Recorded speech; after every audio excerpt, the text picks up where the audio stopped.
Okay. Ready to go on? That took me a lot of time to figure out. Moving on to the next miracle. Let's see what we make of this one. This is going to be the missing paintings, I think. Some characters popped out of the paintings. Were any of them holding roses? Just out of interest. What did they do exactly? Okay. They're actors. The witnesses reported people dressed in strange clothes, chanting around and breaking things. When I saw it down, they disappeared just as quickly as they appeared. Now this one might be the sewers. They don't see the people, so there's the painting. The gallery's already closed. Okay. That picture's a lie. Apparently they look just like some characters in famous paintings down to the finest detail, and when we checked the gallery we saw that the paintings were empty. Hey everyone, it's Midness here, playing some Ebe. Only thing left was the background. Really? They like... Okay, that's kind of interesting. Like, did the Masked Gentleman just go and repaint all the paintings? Who knows? We've thrown our best estimates at these paintings and haven't found a thing. Please allow me to answer a few more questions then. Were the paintings from which the people disappeared from a common source? Were they all drawn by the same person? According to the curator, they were all donated earlier that day. Seriously, this isn't the kind... This you really think this is not the kind of thing that you should bring up earlier? Because this is the kind of thing that's important, you know? It's the kind of thing that can solve this entire freaking mystery in like a second. All the paintings investigated came from that collection. Whoever donated these paintings was an accomplice. We looked into it, but nobody has a clue who this mysterious donor is. We questioned the whole staff, but they don't feel blah blah blah. Blooming huge waste of time. Must understand how the illusion was created. Were these paintings...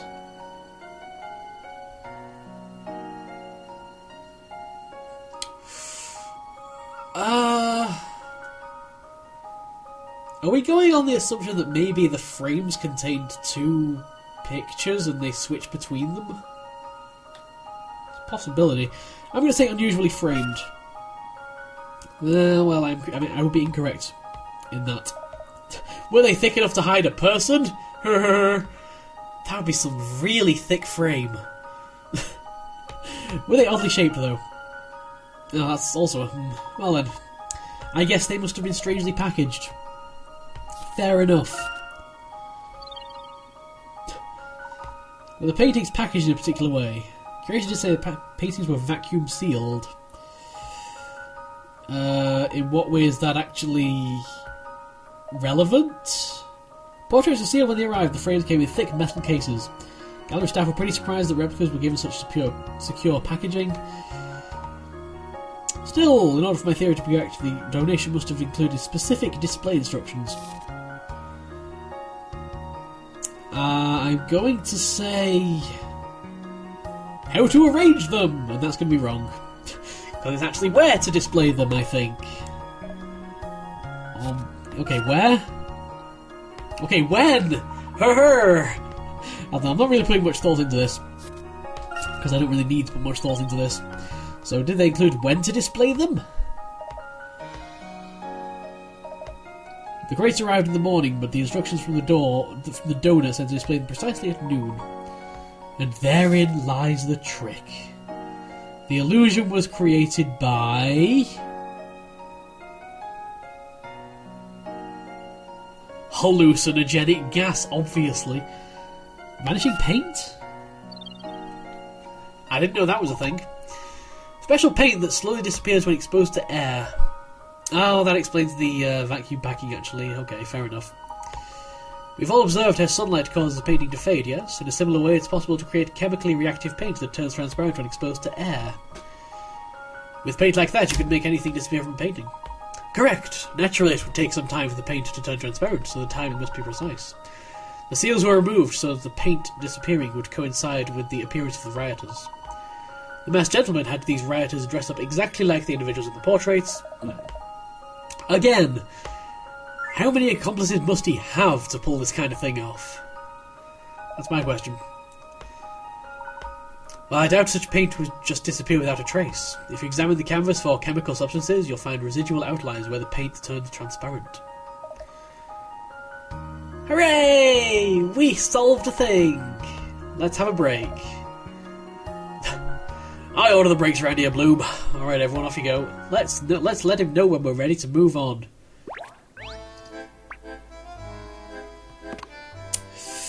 Do you know, I think I'm ready to move on. Right. Next one's going to be Grosky. Wonderful. Is this one going to be the turning into stone miracle? I think so. Here's another of the Crux miracles for you to ponder. Even you'll find this one hard to explain. The other two didn't know people had gone engulfing into flames. Now this is a miracle we've not actually heard anything about, I don't think.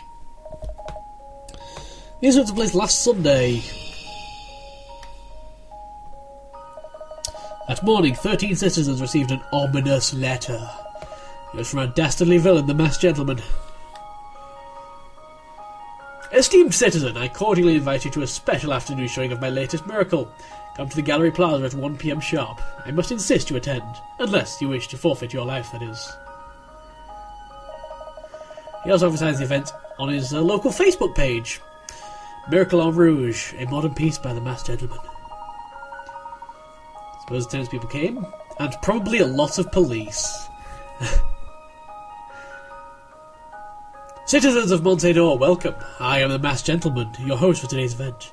Also with us this afternoon are 13 very special guests, here at my personal behest. The crook's voice could be heard, but there was no sign of him, only an odd tent in the plaza centre.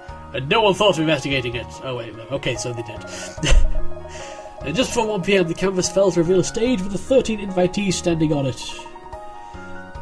How far were the audience from the stage? And the clock struck 1. Boom! So it sounds like they forfeit their life anyway. Great. Flames grew to inferno and then gone. As far as I can see, the only explanation is that they burnt to ash and blew away. That's not a miracle, that's a public execution. Yeah, they were all found in their homes later on with not so much as a scratch. So, axes again? Maybe? Did they have any memory of, like, doing the thing? They went to the plaza, that's all I remember. Okay. Once a much for hiding place, the entire stage can be by fire. I'm guessing the large crowd is something to do with it, hence the need to advertise the actual event in the paper and things. Took statements from the witnesses and interrogated all 13 individuals involved.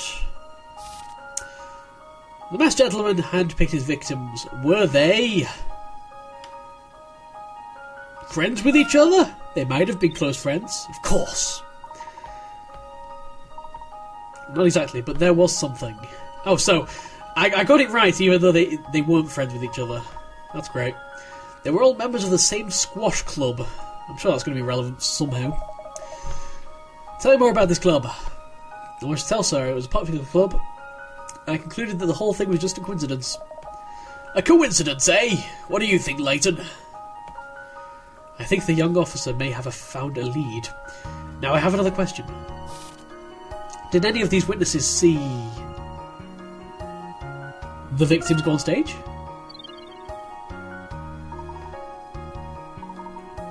No one was seen entering the tent or leaving it.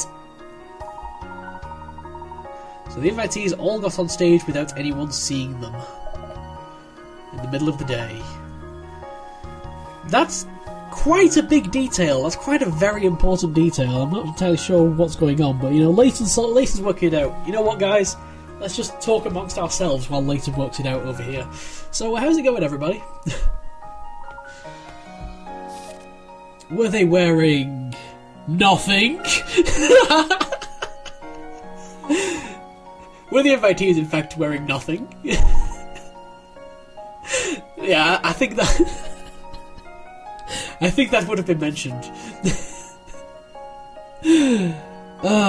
All the clothes later on.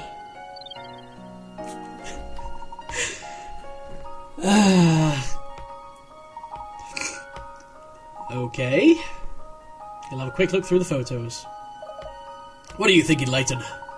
We might be onto something here. How did you guess, sir? All their outfits changed. What? And nobody noticed this? What the hell is wrong with the police here? I checked the photos for the incident. The invitees were all wearing something else when we found them later on. What's that got to do? Oh! I think I've got it. Another win for the yard! Don't hurt me, Inspector. Victims' clothes burned up on stage and they all ran home naked. No, Grosky. No, Grosky. No.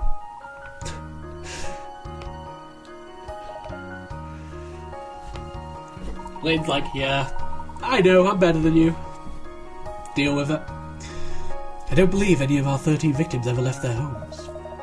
Nonsense, Layton. Hundreds of people saw them on that stage. Allow me to explain. We know that the masked gentleman sent instructions to 13 people asking them to come to the plaza. That's right. But the whole town was sure to attend thanks to the newspaper advert. Our Vern already had his pick of victims. I believe the 13 each received 2 letters. Really? First letter was to be shown to police and the second held the true instructions. These so-called special guests were not summoned to the plaza at all. They were ordered to stay away, threatened even. And they all obeyed because... The dolls even wore clothing that belonged to those they resembled, clothing that was stolen in advance. Okay...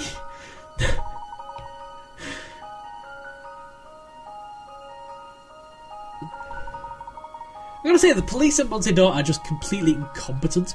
The onlookers were already convinced he could perform miracles, so all it took was some rudimentary pyrotechnics. That's preposterous! It is a little bit preposterous that nobody would notice that they weren't in fact 13 people, and they were in fact 13 mannequins. There's quite a bit of a difference between people and mannequins. You found a second letter in one of the unsorted evidence bags, and nobody has thought to read this letter before. Nobody! Like, literally nobody has even thought, maybe this is actually important. No, you know what? You know what, police of Montedor, you don't even deserve my help.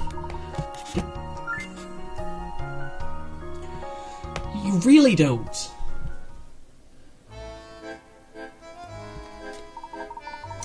Very impressive, Professor. We're still investigating the petrification incident, but once we have more to go on, I'll appreciate your input. Who knows, now that we're onto the masked gentleman's methods, perhaps we can solve this one ourselves. I have faith in your team, Detective, even though I've probably already worked it out in my head. Just, just ask when you want me to figure it out, We won't be beaten by this little toad and his fancy circus tricks. I knew there were tricks all along. Now I've got a crook to catch. I'll run 1,000 miles if I have to. For the yard! I think he's going the wrong way. Just a little bit of a thought there. Thanks again for your help, Professor. Inspector Grosky and I will continue our investigation with petrification incident once he's calmed down.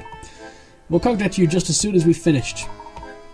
I look forward to it. We'll follow our own leads in the meantime. Well then, meeting over. Back to the investigation. Awesome. Amazing. Great.